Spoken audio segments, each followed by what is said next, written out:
एक इमोशनल और प्यारी सी कहानी आपके लिए लेकर आई हूँ। काली पत्नी की ये कहानी दिल छू लेगी।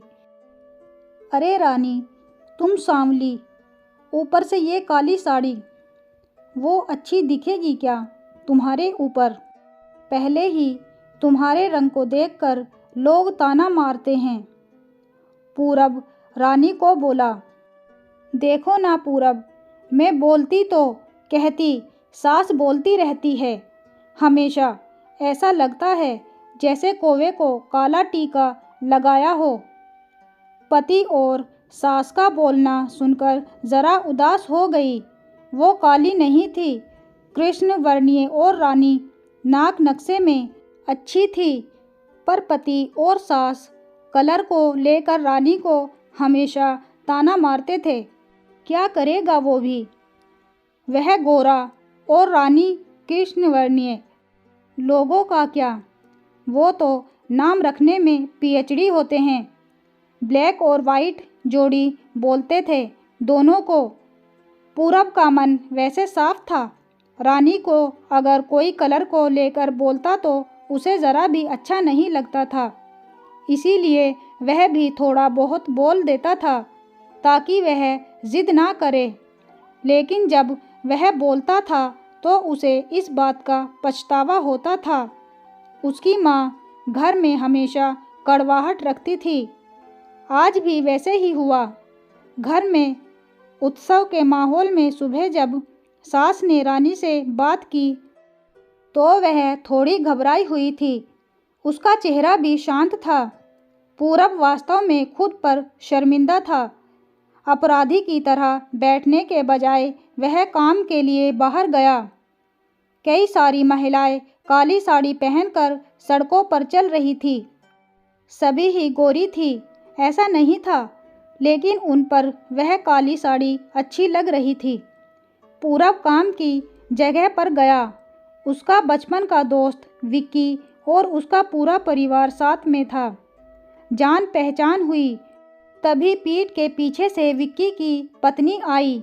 वह भी काली सांवली ही थी। काली साड़ी पहनी थी उसने। पीछे से एक आवाज़ आई, प्रतीक्षा दीदी, अच्छी दिख रही हो आप। आपकी साड़ी भी अच्छी है और आप भी। प्रतीक्षा के चेहरे पर खुशी आई। उससे ज़्यादा विक्की खुश हो गया था। पूरब विक्की को कौतूहल से देख रहा था। विक्की ने वह देखा और जाना। वो पूरब के सवालों को हल करना चाहता था।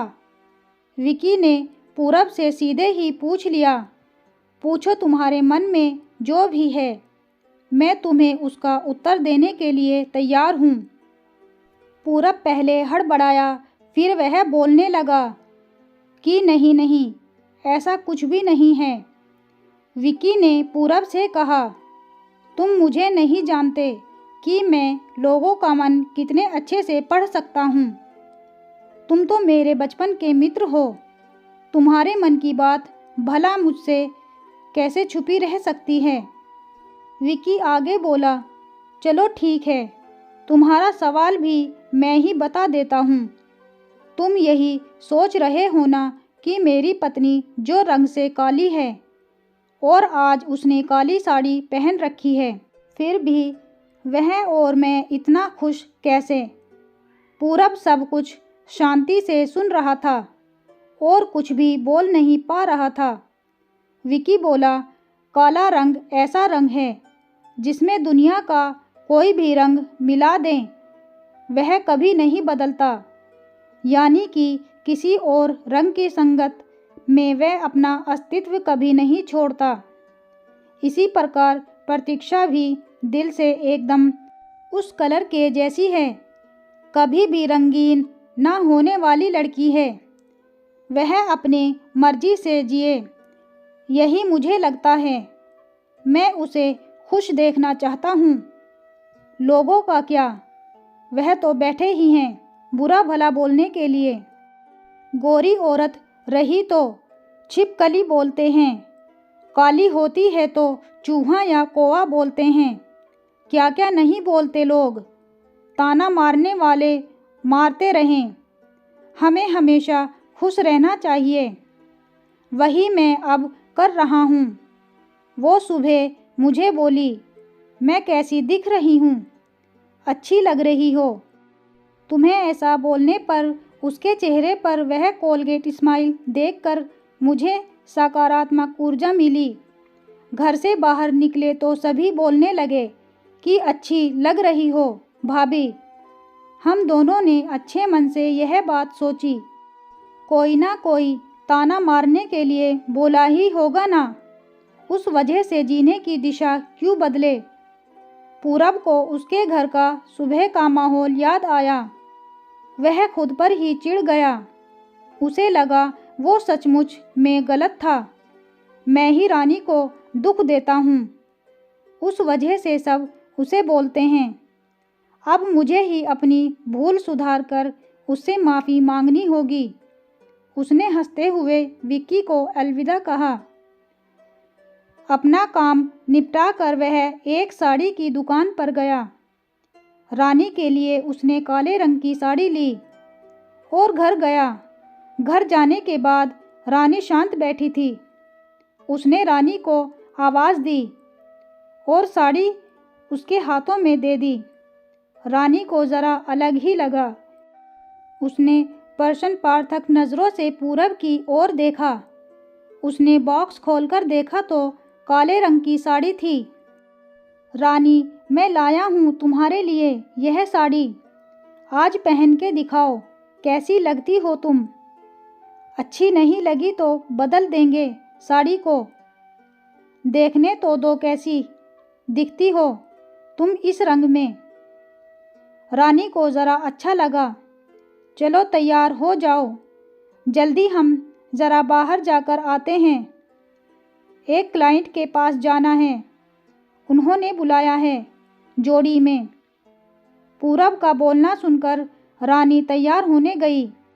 काली साड़ी, उस पर हल्का सा मेकअप और लंबे बालों की चोटी। पूरब भी क्या, पूरब की माँ भी रानी को देखते ही रह गई। पूरब बोला, रानी सॉरी। हाँ, अरे लोगों की बातों में आकर मैं तुम्हें हमेशा बोलता रहा और खरा सौंदर्य किसमें है यह मैं भूल गया था। रंग दो ही हैं, यह जानकर फिर जीना छोड़ दें क्या? अपनी खुद की पसंद छोड़ दें क्या? तुम्हें काले रंग की साड़ी पहनना बहुत अच्छा लगता था ना, पर मैं हमेशा तुम्हें टोकता रहा। अब मुझे समझ में आया, किसी भी रंग में रंगते वक्त मन साफ हो तो खूबसूरती निखरती है। जैसे तुम चाहती हो वैसे ही जियो। मैं कभी भी तुम्हें नहीं बोलूँगा। और हाँ, सचमुच सुंदर दिखती हो तुम। तुम्हारे रंग पर अच्छा खिलता है यह काला रंग। रानी के चेहरे की लाली और भी ज़्यादा बढ़ गई थी। यह बात सुनकर शर्मा कर वह पूरब को बोली, क्या आप भी? पूरब ने रानी का मुस्कुराता हुआ चेहरा देखा और उसके बदलते हुए विचारों से पूरब खुश हुआ।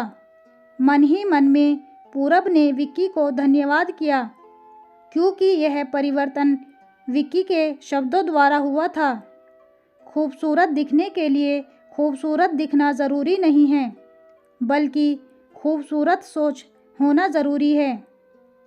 इंसान का अगर मन सुंदर है तो इससे कोई फ़र्क नहीं पड़ता कि वह किस रंग का हो। आशा करती हूँ आज की ये कहानी आपको ज़रूर पसंद आई होगी। अगर पसंद आई हो तो हमें कमेंट करके ज़रूर बताएं और हमारे चैनल को लाइक, शेयर एंड सब्सक्राइब भी ज़रूर कर दें। तब तक के लिए बाय बाय।